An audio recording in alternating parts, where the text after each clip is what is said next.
Hi hello வணக்கம். நான் உங்கள் ஜேகே. துயில் பாட்காஸ்ட்டுக்கு உங்களை அன்புடன் வரவேற்கிறேன். ஆயிஷா ரா நடராஜன் அவர்கள் எழுதிய என்னை செதுக்கிய மாணவர்களில் இன்று ஜனநாயக கல்வியை புரிய வைத்த உமர் ஃபாரூக். அச்சமற்ற குழந்தை மட்டுமே கற்றலில் ஈடுபட முடியும். வகுப்பறை கட்டுப்பாடுகளை தளர்த்துவதே அச்சத்தை போக்கும். விதிகளை கடக்கும் வகுப்பறை சுய கட்டுப்பாட்டை போதிக்கும் அப்படின்னு சொன்னவர் மூத்த கல்வியாளர் எஸ் ராஜகோபாலன் அவர்கள். எழுதப்படாத விதிகள் நம்ம வகுப்பறைகளில் எப்போதுமே ஒரு மோசமான வேலையை செய்யுது. ஆசிரியரையும் மாணவர்களையும் ஒருவருக்கு எதிராக ஒருவராக திருப்பி விட்டுருது. மாணவர்களோட அன்றாட நடத்தைகளை கவனிச்சுக்கிட்டே இருக்கணும் அப்படின்னு எந்த ஆசிரியர்களுக்கு எந்த சட்டமும் சொல்லலை. ஆனாலும் அர்த்தமற்ற அந்த பணி எத்தனையோ வகுப்பறை வன்முறைகளுக்கு காரணமாயிடுது. வகுப்பறையை இயக்குறது எது? இந்த வகுப்பறை விதிகள் பாடநூல், பயிற்று முறை, கற்றல் செயல்பாடு இவற்றை எல்லாத்தையும் நடக்க விடாமல் பண்ணிடுது. இது நியாயமா? இப்போது டீச்சரோட பர்மிஷன் இல்லாமல் ஒரு ஸ்டூடெண்ட்டு கிளாஸ்குள்ளே நுழைஞ்சிட்டாரு, இல்லைன்னா கேள்வி கேட்கும்போது எழுந்துச்சு நிற்கலை, இல்லை பர்மிஷன் வாங்காமல் தண்ணி எடுத்து குடிச்சிட்டாரு, இல்லை இடம் மாதிரி உட்காந்துட்டாரு, இல்லைன்னா பேசிட்டாரு. இது எல்லாமே குற்றங்களாக பார்த்து பழகிடுச்சு. கண்டிப்பான ஆசிரியர் வகுப்பில் இது எதுவுமே நடக்காதுங்க. இது எல்லாத்தையும் கண்டுக்காமல் இருக்கிறவர் நல்ல ஆசிரியர் கிடையாது அப்படிங்கிற தீர்மானங்கள் நம்ம கல்வியின் வன்முறையை தூண்டக்கூடிய வினையூக்கிகள். இப்போது சைக்கிளில் போகும்போது அதுலேருந்து இறங்கி எதிர்த்தாப்பில் வர ஆசிரியருக்கு வணக்கம் வைக்கிறது மாணவர்காட்டும் மரியாதை இருக்கலாம். ஆனால் அப்படி செய்யாத ஒருத்தரை கொஞ்சமாவது பயம் இருக்கா பாருங்க அப்படின்னு சான்றளிக்கிறதும், மரியாதை கட்டவன்னு முத்திரை குத்துறதும் அதை விதியாக்கிடுது. அதானே உண்மை. யார்கிட்ட பேசலாம், யார்கிட்ட பேசக்கூடாது அப்படிங்கிறது பற்றி கூட வகுப்பறைகளில் எழுதப்படாத விதிகள் இருக்குது. அப்படின்னா மற்ற விஷயங்களை பற்றி சொல்ல தேவையே இல்லை. ஆசிரியருக்கும் மாணவருக்குமான நல் உறவு கற்றலில் மாணவர் பின்தங்கிறதால பாதிப்படைவதை விட இந்த எழுதப்படாத விதிகளை மீறுவதாலேயே பெரும்பாலும் பாதிப்படையுதுன்னு கல்வியாளர்கள்லாம் நினைக்கிறாங்க. இந்த நிலையை கடந்து ஜனநாயகம் வகுப்பறையில் பூக்கிறதுக்கு என்ன செய்யணும்னு எனக்கு காட்டிய மாணவர் தான் உமர் ஃபாரூக்.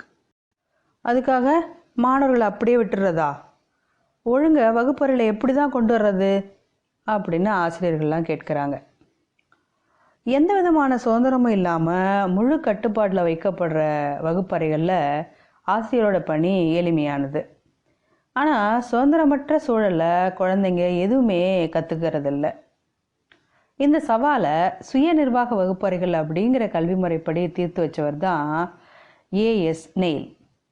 இவர் ஸ்காட்லாந்தை சேர்ந்தவர். குழந்தைங்களை கட்டுப்படுத்தவோ கண்காணிக்கவோ தேவையில்லை, தண்டனைகள் மூலம் வலி ஏற்படுத்துறதும் அவசியமில்லை அப்படின்னு அறிவித்தார். உணர்வுபூர்வமான கல்வி முறை அப்படிங்கிற தனித்துவ கல்வி முறையை அறிமுகப்படுத்தினார். பாடத்திட்டம், பாட புத்தகங்களை சரியாக அளிப்பது தான் கல்வித்துறையோட கடமை, அதிகாரம் செலுத்தக்கூடாது அப்படின்னு சொன்னார். ஒவ்வொரு வகுப்பறையும், ஏன் ஒவ்வொரு குழந்தையும் கூட வெவ்வேறானவை. உணர்வுபூர்வமாக பேசி குழந்தைகளையும் கலந்து கொண்டு கற்றல் முறை, தேர்வுகள் போன்றவற்றை முடிவு செய்வதை சுய நிர்வாக வகுப்பறைகள்னு அவர் அழைச்சார். அவர் உருவாக்கிய சம்மர் ஹில் அப்படிங்கிற பள்ளியில் 2 முக்கிய மாற்றங்களை விதைச்சார். ஒன்று, வகுப்பறைகள் பின்பற்ற வேண்டிய விதிகள் என்னங்கிறத மாணவர்களே தங்களுக்குள் பேசி பட்டியலிடுவார்கள். இதில் யாரும் விதிமீறலில் ஈடுபட மாட்டாங்க அப்படிங்கிறதோட மட்டும் இல்லாமல் பொருந்தாத விதிகளை தூக்கி போட்டுடலாம். 2வதாக, பள்ளி மரத்தடியில் கூடி வார பொது கலந்தாய்வு கூட்டம் நடக்கும். அதில் மாணவர்களால் தேர்வு செய்யப்பட்ட ஒரு பிரதிநிதி தலைமை தாங்குவார். மாணவர்களோட சிக்கல்களும் பிரச்சனைகளும் பொது விவாதம் மூலமும் ஓட்டெடுப்பு மூலமும் தீர்க்கப்பட்டுடும். இதை நடைமுறைப்படுத்தியப்ப விதிமுறைகளை விவாதித்து குழந்தைங்க ஏற்றதால் ஒவ்வொருவருமே பொறுப்புடன் அதனை மீறாமல் நிறைவேற்றினாங்க. நம்மளோட சூழலில் இந்த ஜனநாயக வகுப்பறையை எப்படி கொண்டு வருவது அப்படின்னு எனக்கு காட்டியவர் தான் உமர் ஃபாரூக். இதுக்கு முன்னாடி நான் பணி செஞ்ச அரசு உதவி பெறும் பள்ளியில் 7ஆம் வகுப்பு மாணவராக தான் எனக்கு உமர் ஃபாரூக் அறிமுகமானார். சுமாராக படிப்பவர் அப்படின்னு தான் எல்லார்ட்டையும் பேர் வாங்கியிருந்தார். வகுப்பு ஆசிரியராக எனக்கு ஒரு பிரச்சனை வந்தபோது தான் அவரோட அருமை எனக்கு புரிஞ்சிச்சு. பொதுவாக மதிய உணவு இடைவேளையின் போது மாணவர்கள் வீட்டுக்கு போயிட்டு சாப்பிட்டுட்டு திரும்ப மணி அடிக்கும்போது பள்ளிக்கு வரணும். அப்படி மதியம் வீட்டுக்கு போகிற வழியில் விபத்தில் மாட்டுறது, சில சமயம் வீட்டிலையே தங்கிடுறது, மதியம் விடுப்பெடுத்துக்கிறது, பள்ளிக்கு வராமல் எங்கேயாச்சும் போயிடுறது அப்படின்னு பல பிரச்சனைகள் ஏற்பட்டுச்சு. இந்த மாதிரியான சூழலை சமாளிக்கிறதுக்காக மதிய உணவை எல்லாரும் ஸ்கூலுக்கே எடுத்துகிட்டு வந்து சாப்பிடுங்க அப்படின்னு நான் சொன்னேன். தன்னிச்சையாக எடுத்த இந்த முடிவை கட்டளையாக கூட பிறப்பித்தேன். இது என் கிளாஸ் ஸ்டூடெண்ட்ஸுக்கு யாருக்குமே பிடிக்கல, பேரண்ட்ஸுக்கும் அது அவ்வளோவா பிடிக்கல. இது குறித்து தலைமை ஆசிரியர் என்னை அழைச்சி எச்சரித்தார். நானும் ரொம்ப மன வருத்தத்தோடு பின்வாங்கிட்டேன்.